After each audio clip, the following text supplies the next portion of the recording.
श्री सप्तशती नवदुर्गा छठा अध्याय की कथा। ध्रुमलोचन वध। ध्यान।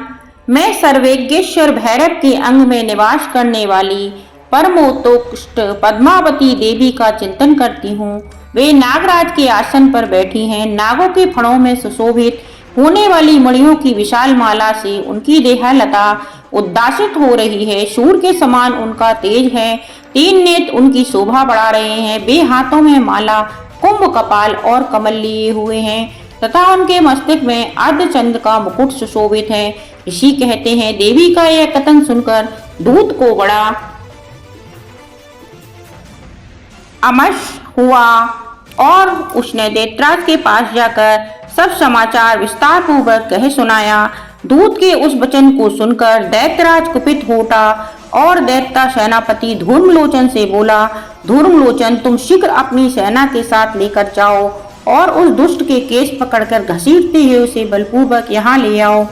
उसकी रक्षा करने के लिए यदि कोई दूसरा खड़ा हो तो वह देवता, यक्ष अथवा गंधर्व ही क्यों ना हो, उसे अवश्य मार डालना।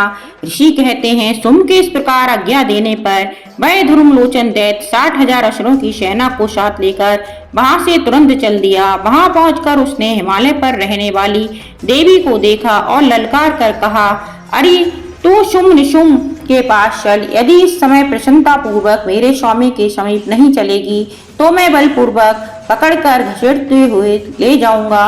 देवी बोली, तुम्हें दैत्यों के राजा ने भेजा है। तुम स्वयं भी बलवान हो और तुम्हारे साथ विशाल सेना भी है। ऐसी दशा में यदि मुझे बलपूर्वक ले चलोगे तो मैं तुम्हारा क्या कर सकती हूँ। ऋषि कहते हैं, देवी के यूं कहने पर असुर धूम्रलोचन उनकी ओर दौड़ा। तब अंबिके ने हुम शब्द के उच्चारण मात्र से उसे भस्म कर दिया। फिर तो क्रोध में भरी हुई दैत्यों की विशाल सेना और अंबिका ने एक दूसरे पर तीखे सायों को शक्तियों तथा फर्शों की वर्षा आरंभ की।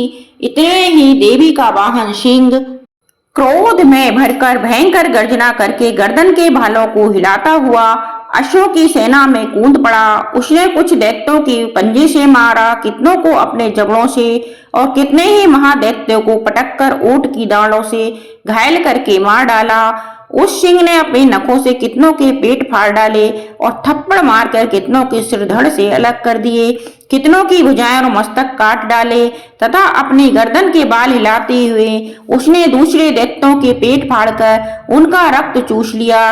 अत्यंत क्रोध में भरे हुए देवी के वाहन उस महाबली सिंह ने क्षण भर में ही असुरों की सारी सेना का संहार कर डाला। शुंभ ने जब सुना कि देवी ने धूम्रलोचन असुर को मार डाला तथा उसके सिंह ने सारी सेना का सफाया कर डाला, तब उस दैत्यराज को बड़ा क्रोध हुआ। उसका होंठ कांपने लगे। उसने चंड और मुंड नामक दो महादैत्यों को आज्ञा दी, हे चंड और हे मुंड, तुम लोग अपनी बहुत बड़ी सेना लेकर वहां जाओ। उस देवी के बाल पकड़कर अब अथवा उसे बांधकर शीघ्र यहाँ ले आओ। यदि इस प्रकार उसको लाने में संदेह हो तो युद्ध में सब प्रकार के अस्त्र शस्त्रों तथा समस्त आश्री सेना का प्रयोग करके उसकी हत्या कर डालना। उस दुष्टा की हत्या होने तथा सिंह के भी मारे जाने पर उस अंबिका को बांधकर साथ ले शीघ्र ही लौट आना।